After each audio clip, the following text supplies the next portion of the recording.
Tu parles de musique, de l'écriture, justement c'est très intéressant parce que on parlait de Patrick Couton qui a été une personne importante pour toi, qui était ton professeur de musique. Ouais. Justement, tu as même fait, je crois, des enregistrements radiophoniques, si je ne me trompe pas, un moment sur de certaines œuvres. Alors, j'ai travaillé un texte qui s'appelle Chronique des ombres, qui est paru en livre, mais qui est d'abord paru sous forme de feuilleton radiophonique. On a enregistré 10 épisodes avec musique et acteurs.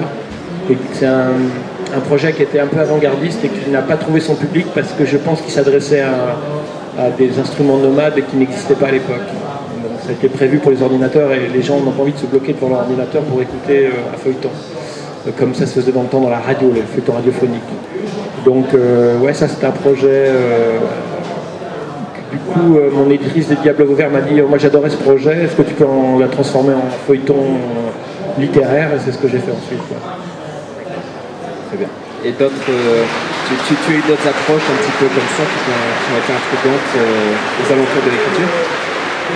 J'ai un peu essayé après tout. Parce que les éditeurs sont des gens qui proposent beaucoup d'expérience finalement.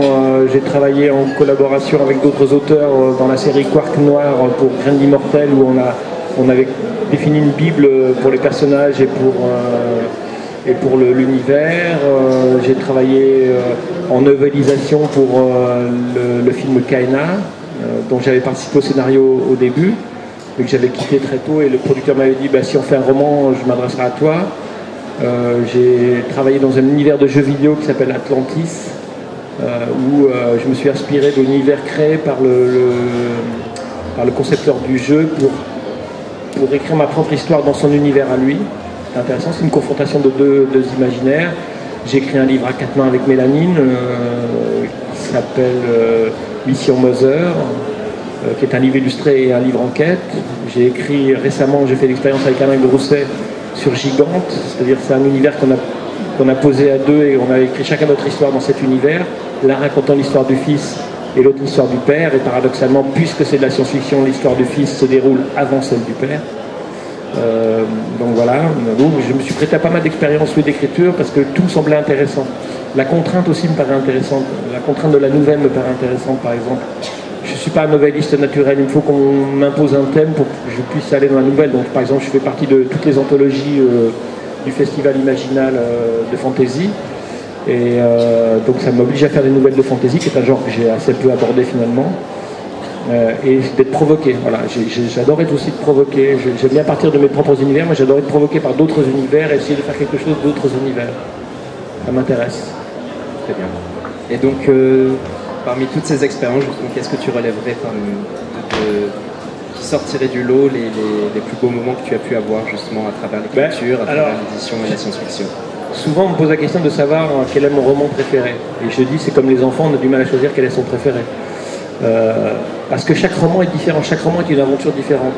Il y a des romans qui ont été très jubilatoires. Je parle des Fables de l'impur par exemple, où il y a un jeu sur le langage qui moi me plaisait énormément et c'est très jubilatoire d'écrire ça. Donc je n'ai pris que du plaisir. Il y a des romans comme Les Griots Célestes qui m'ont coûté, qui étaient très bercés d'une façon ou d'une autre par la mort. Et là, c'était extrêmement douloureux à écrire. C'est pas pour autant qu'un roman est plus réussi qu'un autre. Chaque roman propose sa propre aventure.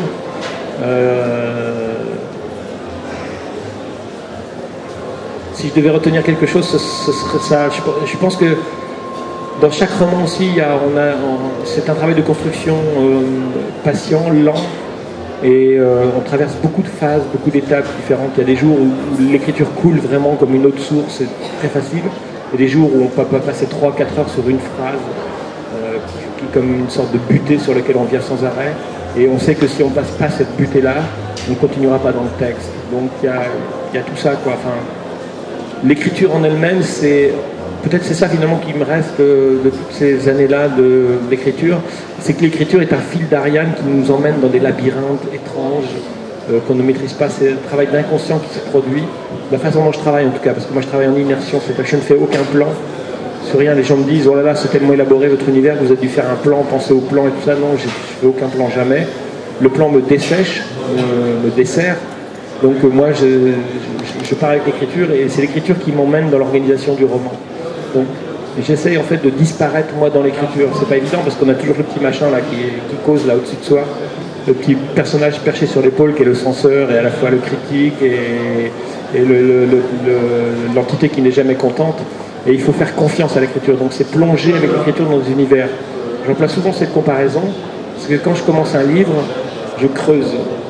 Et donc comme dans une mine. Et tant que vous êtes près de l'entrée, vous avez la lumière de l'extérieur qui vous guide dans les profondeurs. Puis peu à peu, vous creusez, et à un moment, il n'y a plus de lumière du tout. Il n'y a pas la lumière de l'entrée, il n'y a pas la lumière de la sortie. Vous êtes seul avec votre texte, et là, il y a une angoisse terrible qui se produit en général, parce que qu'est-ce que je suis en train de faire? Où suis-je? Je suis dans le noir total. Et donc, c'est là, il y a un travail de reconfiance à faire dans l'écriture. Et généralement, j'ai cette petite crise-là, moitié, trois quarts du roman, et il faut que je reparte en disant, ben voilà, il faut que je fasse confiance jusqu'au bout à l'écriture. C'est un travail de confiance permanent, être confiant dans son écriture, être confiant dans son aventure.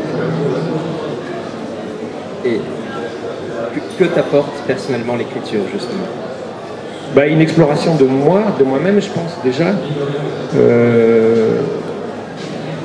C'est un vaisseau formidable pour justement, là je te parlais du travail de l'inconscient, pour aller voir dans les recoins les plus sombres ou les plus lumineux de l'être. L'écriture, c'est un truc très très fin qui pêche très très finement. D'ailleurs, regardez quand vous commencez une correspondance par l'écriture, vous allez tout de suite très très vite, très très loin. Et ça nous échappe beaucoup. Et donc, l'écriture apporte ça, c'est-à-dire une sorte de plongée libre en moi-même. Donc, en ce sens-là, elle est très proche de la forme de spiritualité dont je parlais tout à l'heure, qui est une spiritualité entièrement libre et voilà. L'écriture m'enseigne à n'avoir aucune censure sur moi-même. D'accord. Et justement, le rôle du lecteur là-dedans, parce que tu as